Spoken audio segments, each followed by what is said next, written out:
호세아 시즌 1의 첫 번째 시간입니다. 호세아서는 총 14장인데요.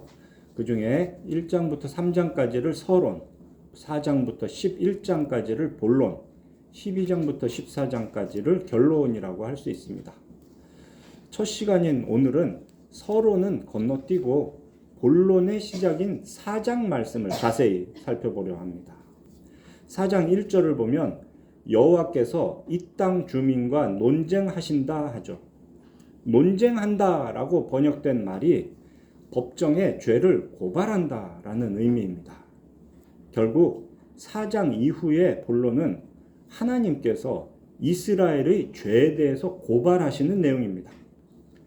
천지 만물을 창조하시고 다스리시는 하나님이 이스라엘이 잘못한 게 있으면 그냥 바로 벌을 주셔도 되죠. 왜냐하면 하나님은 또 심판자이시기도 하시거든요. 그런데 구태여 하나님은 지금 이스라엘의 죄를 조목조목 정하여서 고발하십니다. 그리고 그 죄에 따르는 벌에 대해 경고하십니다. 이렇게 하시는 하나님의 뜻이 무엇일까요? 죄를 지은 이스라엘을 벌하고 심판하는 게 주 목적은 아닌 겁니다. 이스라엘이 그 죄를 회개하고 하나님께 돌아오기를 바라시는 그런 마음이기 때문에 지금 이스라엘에게 고발하고 경고하시는 겁니다. 그래서 호세아서 전체에서 핵심 단어 하나를 찾는다 하면 우리는 사랑을 말할 수 있습니다. 자기 백성을 끝까지 사랑하시는 하나님을 보며 우리는 하나님을 사랑해야 됩니다. 동시에 우리는 또 서로에게 그 사랑을 베풀어야 합니다. 이러한 사랑을 구약 성경에서는 헤세드라고 합니다. 우리말로는 이네라고 번역이 되죠. 이네 또는 사랑으로 번역되는 이 히브리어 헤세드가 이 호세아서 전체의 핵심 단어입니다. 그래서 호세아서를 읽었다 하면 적어도 6장 6절 말씀 하나는 꼭 기억하셔야 되겠습니다.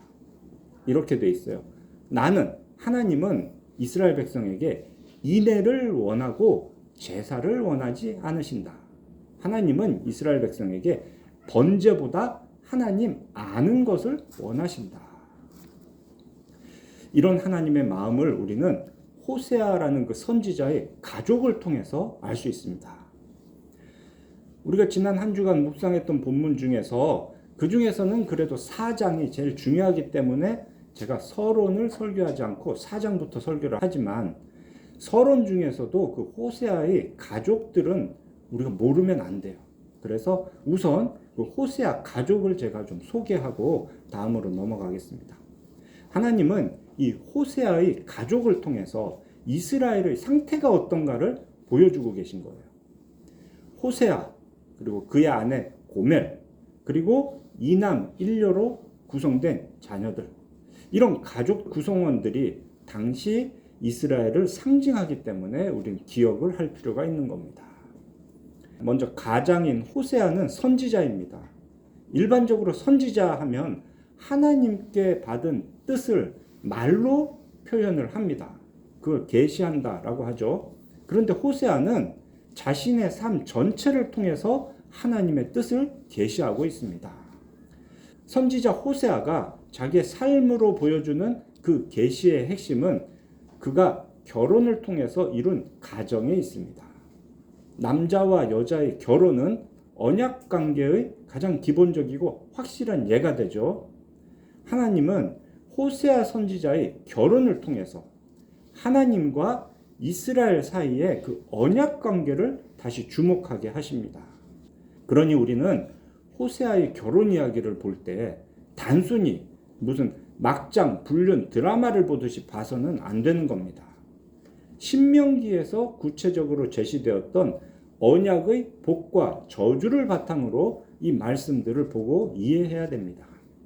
자, 함께 1장 2절부터 좀 봅시다.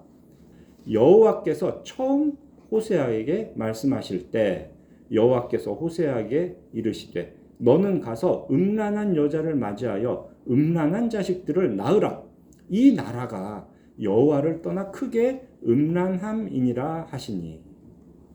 이처럼 하나님께서 호세아를 처음 선지자로 부르셨을 때 가장 먼저 주셨던 명령이 결혼하라는 겁니다. 그것도 정숙한 여자가 아니고 음란한 여자와 결혼하라. 그 명령에 순종해서 맞이한 아내가 고멜입니다. 고멜은 호세아와 결혼을 하고 그 사이에서 3명의 자녀를 낳고 나서도 계속해서 음란한 삶을 살았습니다.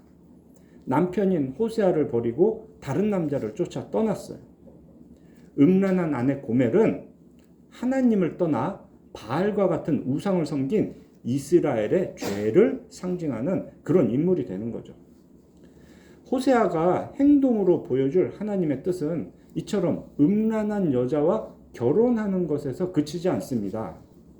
하나님은 딴 남자를 쫓아 떠난 음란한 아내를 사랑하라라고까지 하십니다. 은 15개와 보리 1호멜 반을 값으로 치르고 지금 다른 남자와 살고 있는 그 아내를 찾아오라 하십니다. 이 일은 자기 백성을 끝까지 사랑하시는 하나님의 그 사랑, 마음을 보여줍니다. 하나님은 그처럼 죄에 빠진 자기 백성을 값을 치르고 구해 주시는 거예요. 독생자 예수 그리스도의 피값으로 우리의 죄를 속량해 주실 것을 이렇게 미리 보여주신 겁니다. 자, 이제 남은 3 자녀를 소개해 드립니다. 하나님께서 자녀들의 이름을 정해 주셨는데요. 그 이름의 의미가 중요하죠. 먼저 첫 아들의 이름은 이스르엘입니다. 르엘. 이스르엘이라는 단어는 2가지 의미를 동시에 갖고 있어요. 첫째는 파괴해서 흩어버린다라는 부정적인 의미가 있고, 두 번째는 씨를 흩어뿌린다라는 긍정적인 의미도 가지고 있는 단어가 이스르엘입니다. 또한 이스라엘은 지명이기도 해요. 북이스라엘 지역에 있는 평야의 이름이 이스르엘입니다. 그 이스르엘이라는 지명이 구약 성경에서 중요한 것은 가장 악한 왕 중 하나를 할 수 있는 북이스라엘의 아합 왕과 이스르엘 땅이 아주 밀접한 관련이 있기 때문입니다. 아합은 아내 이세벨과 함께 온 이스라엘을 바알 숭배에 빠뜨린 나쁜 왕입니다. 열왕기상 21장 1절을 보면 그 중에서 특히 이제 나봇의 포도원 이야기와 관련이 있어요. 이스라엘 사람 나봇의 포도원이 이스라엘에 있어 아합의 왕궁에서 가깝다라고 시작합니다. 이스라엘은 아합이 나봇을 죽이고 그의 포도원을 빼앗았던 악행의 상징적인 장소인 겁니다. 이스라엘이 갖는 더 중요한 사실은 바로 이 호세아 본문에서 말하는 겁니다. 호세아 1장 4절에 기록된 대로 이스라엘의 피를 예후에게 갚으며 이스라엘 족속의 나라를 폐할 것이다 라는 말씀에 이스라엘의 의미가 또 담겨 있습니다. 여기 등장하는 예후가 누구인가? 열왕기하 9장을 보면 이스라엘의 군대 장관이었던 예후는 아합의 손자인 요람 왕을 이스르엘에서 죽였습니다. 남유다의 아하시아 왕도 예후가 죽였고 아합의 아내 이세벨도 예후가 죽였습니다. 북이스라엘에서 아합의 집에 속한 모든 사람들 다 죽였고 남유다에서 아하시아의 형제들까지 다 예후가 죽였습니다. 그렇게 악한 자들을 모두 죽이고 북이스라엘의 왕이 되었어요. 그렇게 왕이 된 예후는 그 뒤로 어땠는가? 악한 자를 처벌하고 바알 숭배를 막았지만 그가 온전히 하나님께 돌아오지는 않았습니다. 여전히 금송아지를 섬기는 그 여로보암의 죄에서 떠나지 않았다 합니다. 결국 이스르엘의 피, 자기가 죽였던 아합 가문의 피에 대한 값을 예후는 치르게 됩니다. 그 말은 곧 예후 왕조가 망한다는 겁니다. 호세아 선지자가 활동을 시작한 때가 여로보암 2세라고 합니다. 여로보암 2세가 왕이 된 시대에 호세아가 처음 선지자 노릇을 시작했는데 예후로부터 시작되는 예후 왕조, 거기에 있는 사람이 여로보암 2세입니다. 예후, 여호아하스, 요아스, 그 다음이 여로보암 2세. 이 여로보암 2세 때 북이스라엘은 경제적으로 가장 부유했다고 합니다. 그렇지만 지금 호세아의 예언대로 여로보암 2세 다음에 그의 아들 스가랴는 다른 사람에게 암살을 당합니다. 그렇게 해서 예후 왕조는 끝이 납니다. 정리하자면 이 첫 아들 이스르엘이라는 이름에는 북이스라엘을 다 흩어버리겠다, 예후 왕조를 끊어버리겠다라는 그런 심판의 의미가 담겨 있는 겁니다. 자, 이제 둘째는 딸인데요. 이름을 루하마라고 정해 주셨습니다. 히브리어 명사 앞에 로라는 말이 붙으면 그거는 뭐뭐가 아니다라는 식입니다. 그래서 로는 부정 접두사라고 합니다.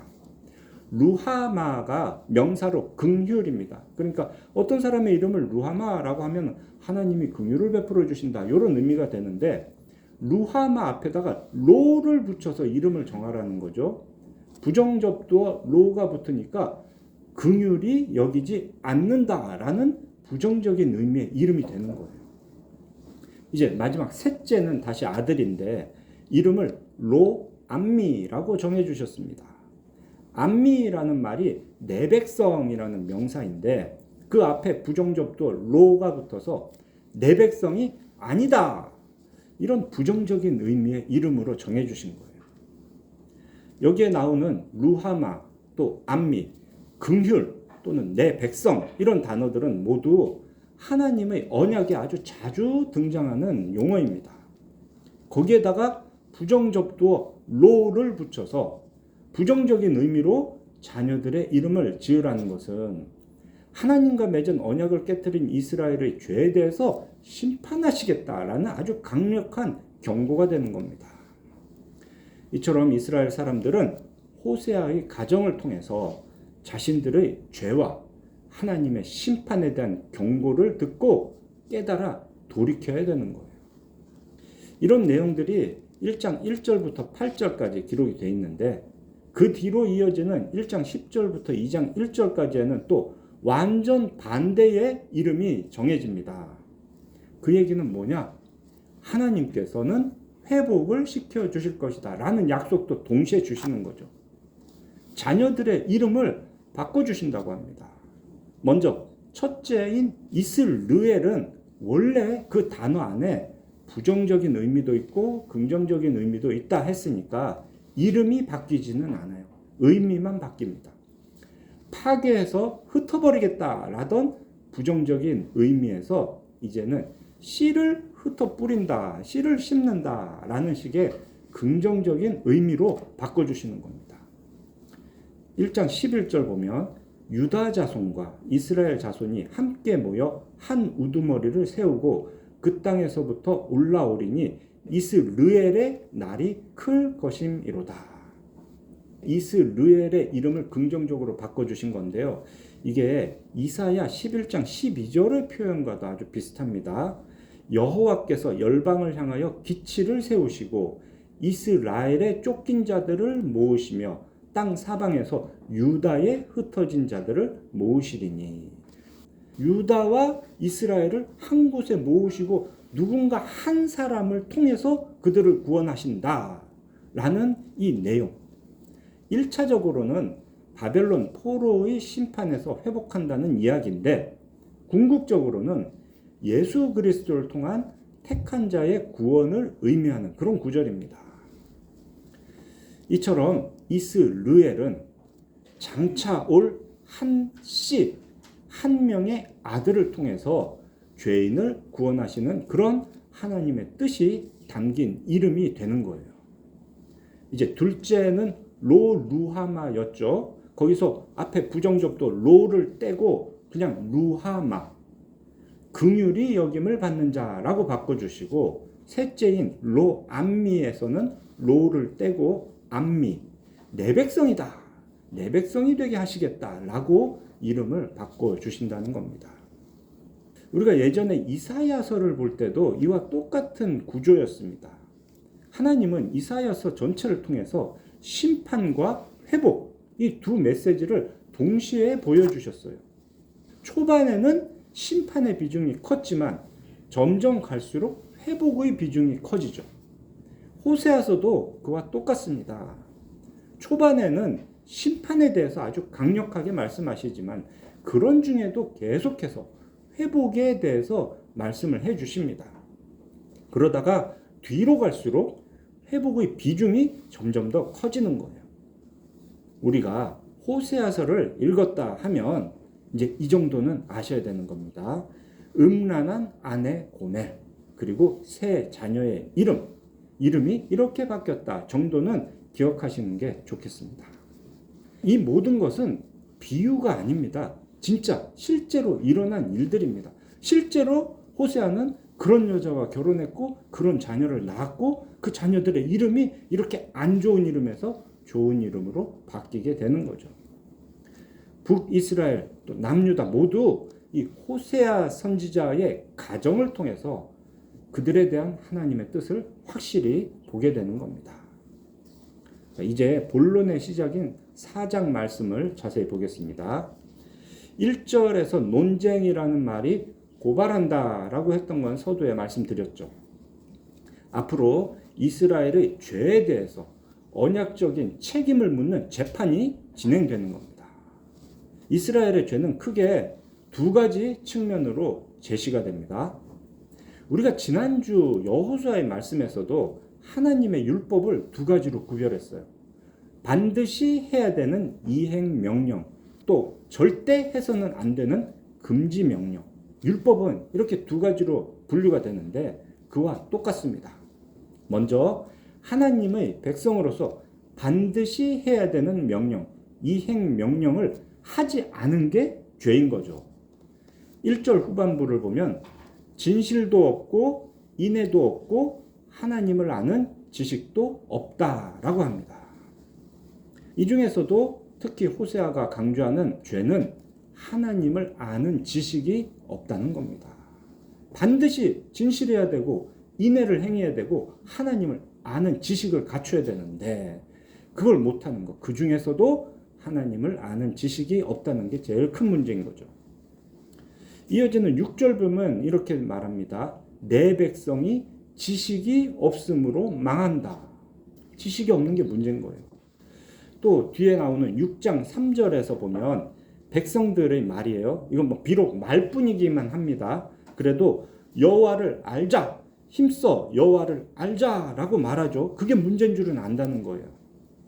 그리고 앞서 말씀드렸던 중요한 구절 6장 6절에서 호세아는 번제보다 하나님을 아는 것을 하나님이 원하신다라고 분명히 말합니다.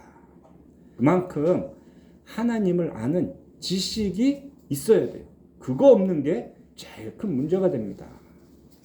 다음으로 절대 해서는 안 될 일, 금지 명령을 한 것이 죄인 거죠. 그것이 2절에 저주, 속임, 살인, 도둑질, 간음을 하는 겁니다. 이건 모두 보면 10계명의 율법을 어긴 일들입니다. 이처럼 이스라엘은 항상 하나님의 뜻과 반대되는 삶을 살고 있었습니다. 그 결과가 3절이죠. 그러므로 땅이 슬퍼하며 거기 사는 사람과 들짐승들과 공중에 나는 새가 다 쇠잔할 것이고 바다의 고기도 없어질 것이다. 마치 창세기 제일 앞에서 아담이 죄를 지으니까 땅이 저주를 받았던 것과 똑같습니다. 하나님의 율법을 이스라엘 백성들이 어기고 있는 지금 상태가 그처럼 큰 죄라는 겁니다. 죄에 빠진 그들은 하나님의 풍성한 복을 누리지 못하게 될 것입니다. 왜 그들은 진실도 인애도 하나님을 아는 지식도 없게 되었을까요? 하나님께서 그들을 살게 하려고 주신 율법을 왜 이스라엘은 어기기만 했을까요? 하나님은 가장 큰 책임이 제사장에게 있다라고 하십니다. 그래서 4절부터 10절까지의 기록은 전부 보면 제사장의 책임에 대한 말씀입니다. 그 시작인 4절을 봅시다. 참 이게 한글 성경을 봐서는 무슨 말인지 이해하기가 어려운데요. 원문의 의미는 이렇습니다. 4장 4절. 그러나 어떤 사람도 고발하지 말고 책망하지 말라. 내가 제사장 너를 고발한다. 하나님은 지금 다른 사람을 붙들고 고발할 생각이 없으세요. 지금 여기에서는 제사장 너를 고발한다. 이게 핵심입니다. 다른 사람 고발하고 다른 사람 탓하지 말라는 얘기예요. 그 뒤로 5절부터 10절까지에 나오는 인칭대명사 너는 전부 제사장입니다. 5절 보면 제사장은 낮에 넘어지겠고 선지자는 밤에 넘어지리라. 제사장이나 선지자나 하나님 말씀 전하기는 마찬가지인데 밤에는 넘어질 수 있죠. 그렇지만 훤한 대낮에 넘어진다? 하나님께서 제사장에게 벌을 주시는 겁니다. 낮에 넘어지는 건 벌 받는 거예요. 내가 너 같은 제사장을 낳은 어머니를 멸하리라까지 하십니다. 정말 신랄한 표현이죠. 근데 6절은 더 셉니다. 내 백성이 지식이 없으므로 망하는도다. 제사장 네가 지식을 버렸으니까 나도 너를 버려 내 제사장이 되지 못하게 할 것이다. 제사장 네가 네 하나님의 율법을 잊었으니까 나도 제사장 너의 자녀들을 잊어버리겠다. 제사장이 잘못해서 제사장을 낳은 어머니도 저주를 받고 제사장의 자녀들도 다 망하게 하겠다는 겁니다.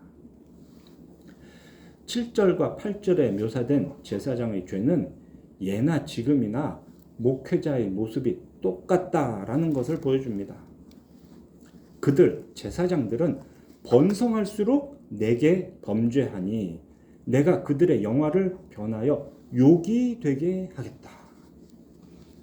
그들이 내 백성의 속죄 제물을 먹고 그 마음을 그들의 죄악에 둔다. 보세요. 구약 성경에서 말하는 제사장의 직무는 크게 보면 두 가지입니다. 첫째는 백성에게 하나님의 율법을 가르쳐요. 그렇게 해서 죄를 짓지 않게 하는 게 제사장의 임무입니다. 율법을 가르치고 그 율법대로 잘 사나 안 사나 거룩함을 어기는 건 없나 이런 걸 살피는 게 제사장의 첫 번째 직무이고요. 둘째는 그런데도 백성이 죄를 지으면 죄 용서를 위한 제사를 섬겨주는 것. 이게 제사장의 두 번째 직무입니다. 이 중에서 두 번째 레위기에 기록되어 있는 제사법을 한번 기억해 봅시다. 백성들이 죄를 지었어요. 그래서 그 죄를 용서받으려고 하나님께 속죄 제물을 드립니다. 그렇게 속죄 제물을 드리면 이제 짐승을 잡아서 불에 태우는데 사실 불에 태우는 건 기름만 태워요. 속죄 제사는 그렇습니다. 짐승의 기름 부분만 태웁니다. 그리고 나머지 고기는 제사장의 수입이 됩니다.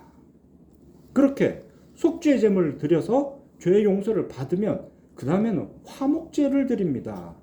이렇게 용서해 주신 은혜에 감사해서 하나가 됨을 기뻐하는 화목제물. 그 화목제물의 가슴살 그리고 오른쪽 허벅지 살은 또 제사장의 수입이 됩니다. 결국 백성들이 죄를 많이 지어서 속죄 제사 지낼 일이 많아지면 제사장의 수입이 늘어난다는 거예요. 제사장이 번성한다라는 게 그런 겁니다. 자, 그러니 이 제사장의 관심은 어디로 갑니까? 점점 백성들이 죄를 짓게 하는 쪽으로 간다는 겁니다. 하나님이 그 얘기하고 계신 거예요.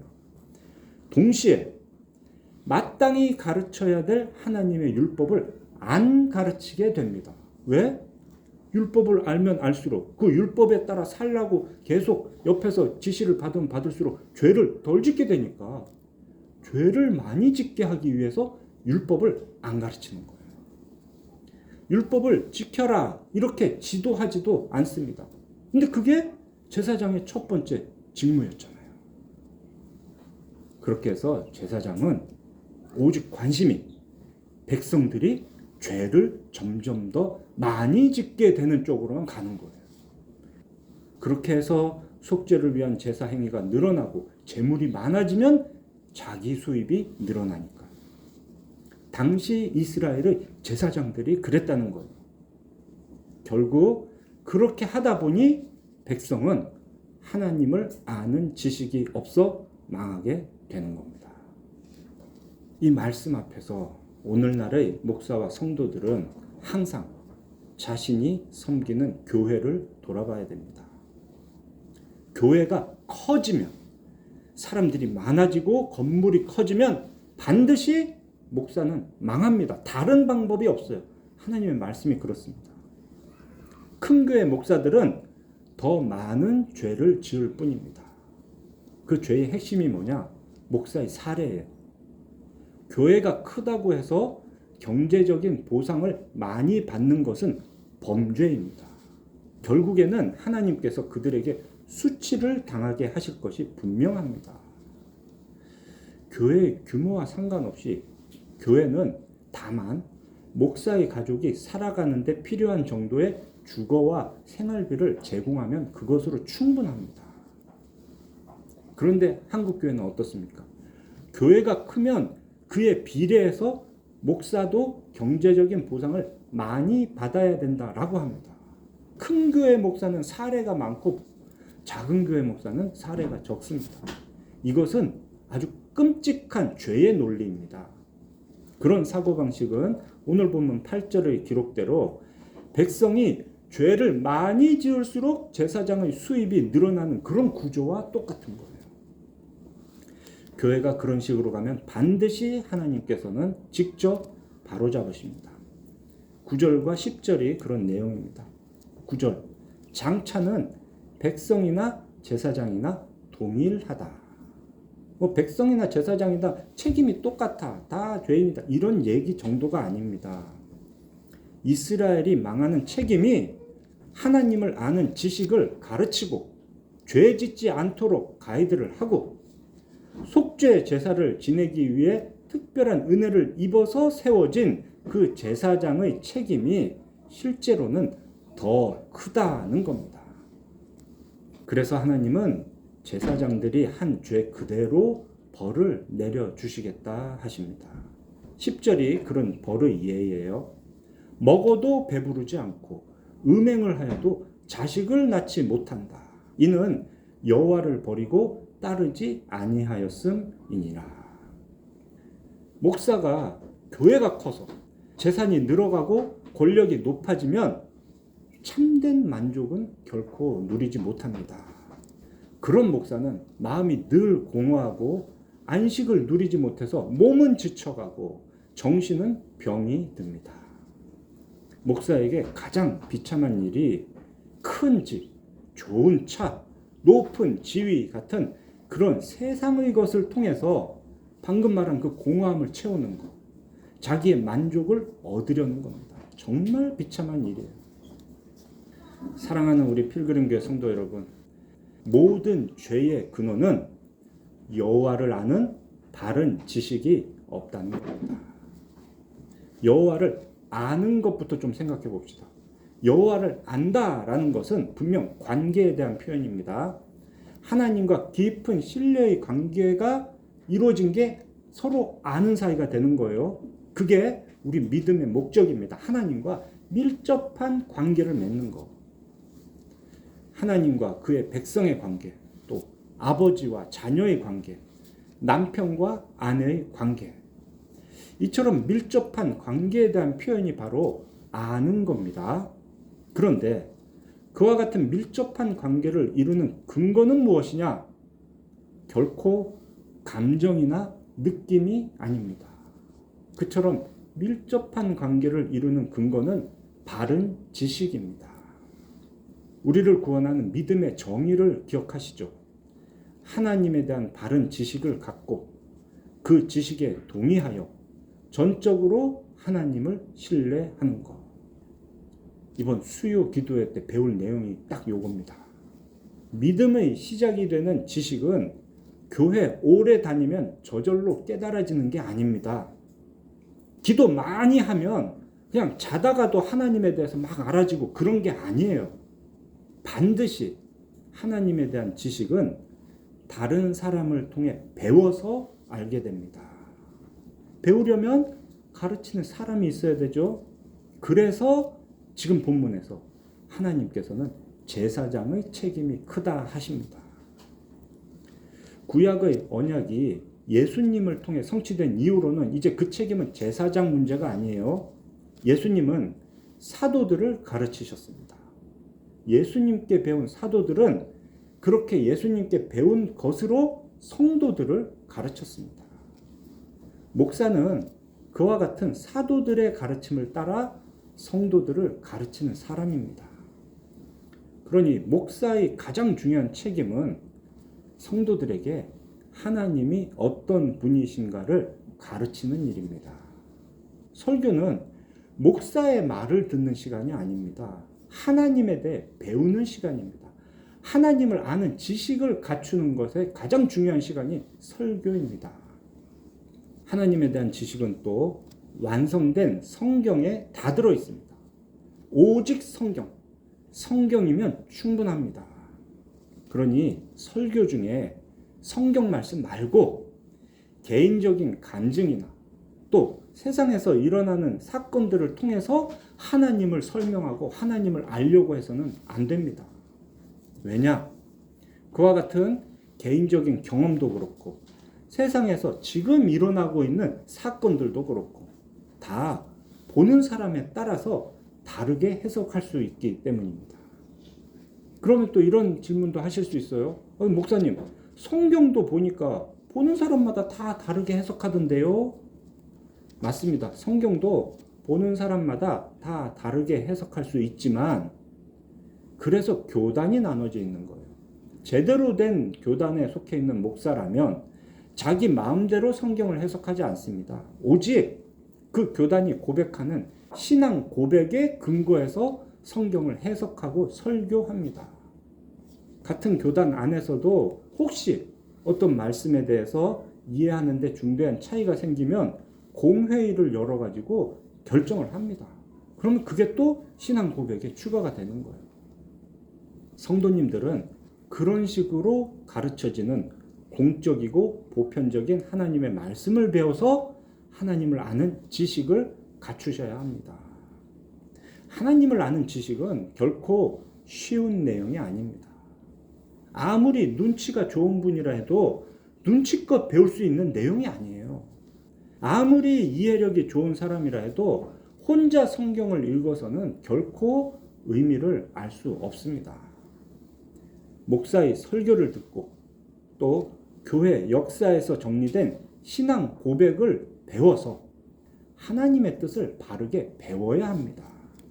그리고 지혜의 영이신 성령께서 그 배운 내용을 깨닫게 해주시기를 기도해야 됩니다. 예수께서 신앙 고백 위에 예수님의 교회를 세우신 목적이 바로 이것이었습니다. 오직 그렇게 바르게 세워진 교회에서 이루어지는 가르침, 또 배움의 과정을 통해서만 얻을 수 있는 것이 하나님을 아는 지식입니다. 교회에서 목사의 가르침을 잘 배우고 또 개인적으로는 과연 그런가 해서 스스로 성경을 읽으며 성령님의 도우심을 구하는 기도로 하나님의 백성다운 삶을 사는 은혜가 함께 하시기를 삼위일체 하나님의 이름으로 축원합니다.